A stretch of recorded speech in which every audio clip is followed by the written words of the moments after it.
their atoms forged in the fiery furnaces of stellar nurseries. And I think those kind of ideas and ideas that are covered in your show as well are just magnificent ideas that make us realise that science is not some dull, cold thing. It is a fascinating, wonderful, exciting thing. And the scary thing is every time you discover something new, you go, and that means that changes those 1,000 things as well. So it's also a never-ending journey, and I think that's very exciting. So though it's a never-ending journey, you're going to be covering the whole of that in 60 minutes. So please welcome Brian Cox.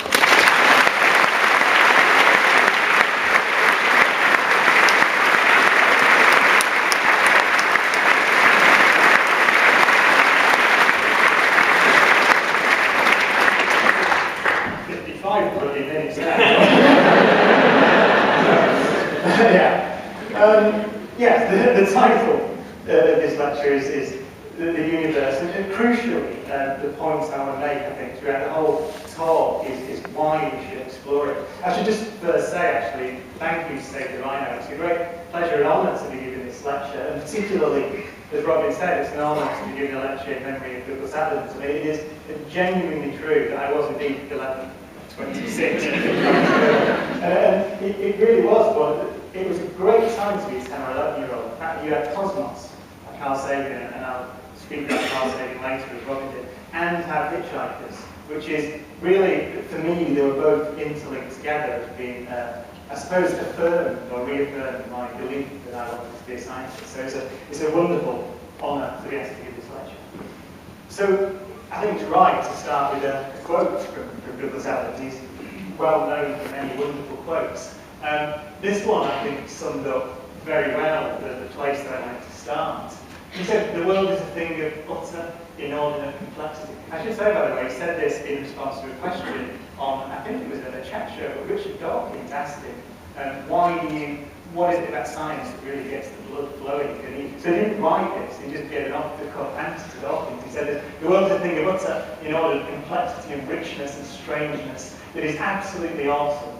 I mean, the idea that such complexity can arise not only out of such simplicity, but probably absolutely out of nothing, is the most fabulous, extraordinary idea.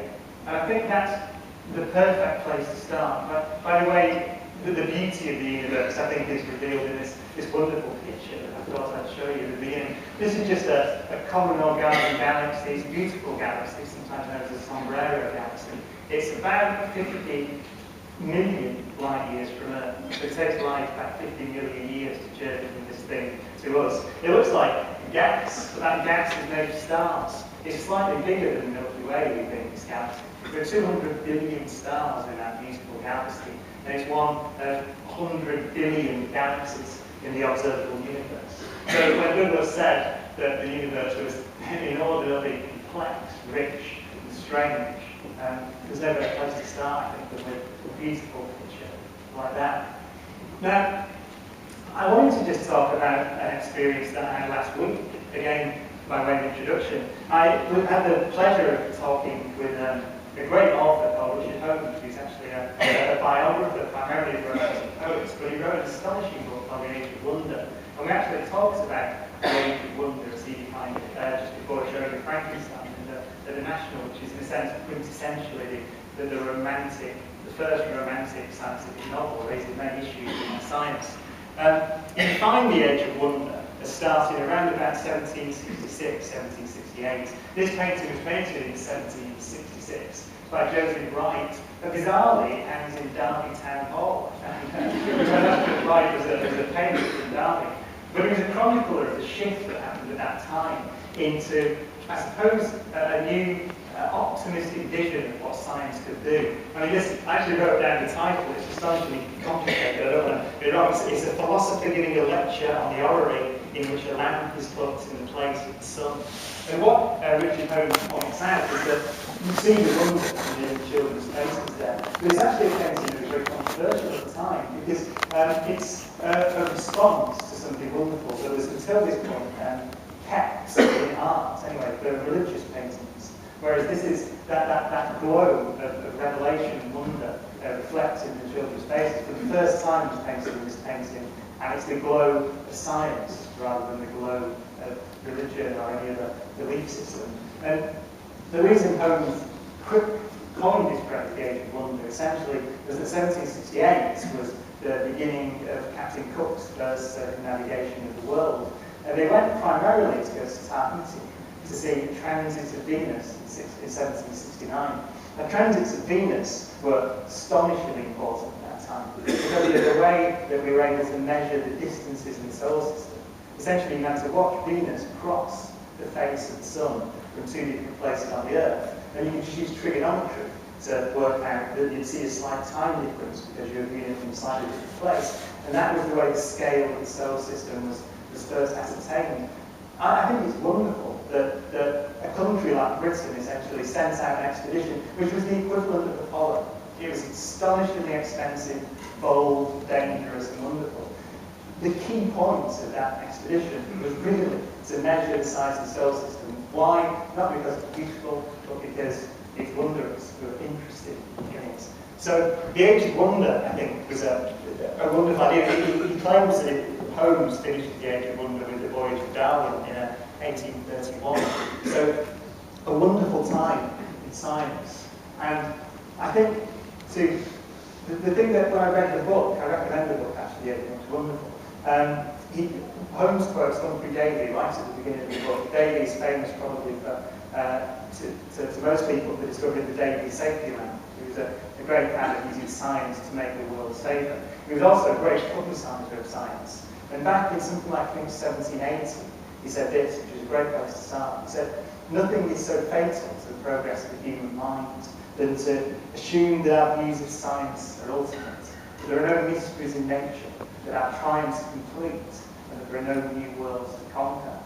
Now, I think that is as valid today as it was then. And I realised, actually, talking to Richard about this age, around about 1800, that that's the age I inhabit. Right? It was an astonishingly powerful, optimistic age. It was the age, I suppose, when the power of science, as Richard Holmes actually says, the fear of science, in a way, the power of understanding the universe was first realised and represented in painting and romantic art. Actually, I'll just read you, before I move on, I brought the Age of Wonder with me. I wasn't going to do this, but I just want to read you a beautiful passage. It's just one stanza that Wordsworth wrote, actually. It was reflecting on gazing out of the window in Cambridge and seeing a statue of Newton in the quad at Cambridge. And he said this, he said, "And from my pillow looking forth by light of moon or favouring stars, I could behold the antechapel where the statue stood of Newton, with his prism and his silent face, the marble index of a mind forever voyaging through strange seas of thought, alone." And Holmes says that essentially that was Wordsworth and Romantic poets claiming science for themselves, its power, the emotional power, as well as the practical power that science gives. And that's really, I think, at the heart of what I'd like to say tonight. I'm going to talk a lot about science, but really through it, I think that the real, true power of science in our culture is, Wordsworth, not surprisingly, noticed. Right? So, let me begin with the universe. As a great writer once said, the beginning of the universe, 13.7 billion years ago, widely regarded as a bad move. Yeah. So, this is the story we've learned about the universe, and much of this talk will be telling you how this story unfolded, how we discovered these wonderful things. But we know very precisely, I can't put the number up because it's astonishing to me. The current number for the age of the universe is 13.73 plus or minus 0.12 billion years. Now, I think that it's a less than 1% error on the age of the universe as we know at the moment. The fact that these are beings that we are sitting on a speck in around one galaxy, hundreds of billions, can even begin to, I don't know, it's a hubristic statement, this is the age of the universe. But I'll show you and explain to you why we believe that we know the age of everything with such precision. But our story is that the universe began 13.73 billion years ago, expanded and cooled, and what we've seen is a process of increasing complexity. So today, the universe is an old, cold, and complex place. There are complex structures like people, civilizations, planets, and stars. Back at the start of the universe, we discovered that it was astonishingly simple and beautiful, actually understandable. So essentially one of the key drives in modern physics, certainly the Large Hadron Collider I'll speak about in a moment, is to drive back in time, as far back in time as we can. Why? Not only because we're interested about what the universe was like then, but the universe was intelligible and understandable then. The laws of physics were still there, but they were, I suppose, naked and uncomplicated. I think a beautiful analogy is to think of a snowflake in your hand, which is a very complex and beautiful structure. Every snowflake is different, astonishingly difficult to understand, but as your hand heats it up, it melts into a pool of water in the palm of your hand. You realise that it's nothing more complicated than a load of H2O molecules stuck together in different ways. Well, in a very similar way, the fact that the universe back then, 13.73 billion years ago, was simple and intelligible and understandable to us. And as it's expanded and cooled, there's complicated structures. And by that, I don't just mean dust and stars and planets. I mean people, human brains and civilizations crystallized out. So that's the remarkable story we've learned about the universe. Now, I want to play you one little video which I thought, well, how could I define or begin to talk about how we know that wonderful story? What is science? Now, I could tell you my definition of science, but I want to show you this video of one of the great scientists, Richard Feynman, who explains in about 30 seconds what I would take probably hours to explain. So this is Richard Feynman's definition of what science is. I'm going to discuss how we would look for a new law. In general, we look for a new law by the following process. First, we get it. Then we don't laugh, that's the really truth. Then we compute the consequences of the guess to see what, if this is right, if this law that we get is right, we see what it would imply. And then we compare those computation results to nature, or we say compare to experiment or experience. Compare it directly with observation to see if it works. If it disagrees with experiment, it's wrong. And that simple statement is the key to science. It doesn't make a difference how beautiful your guess is, it doesn't make a difference how smart you are who made the guess, or what his name is. If it disagrees with experiment, it's wrong. That's all there is to it. There you are, as Robin said, there's our religion. A religion that consistently wants to prove itself wrong, and in doing so has allowed us to not only build a civilization, but tell the story of the universe.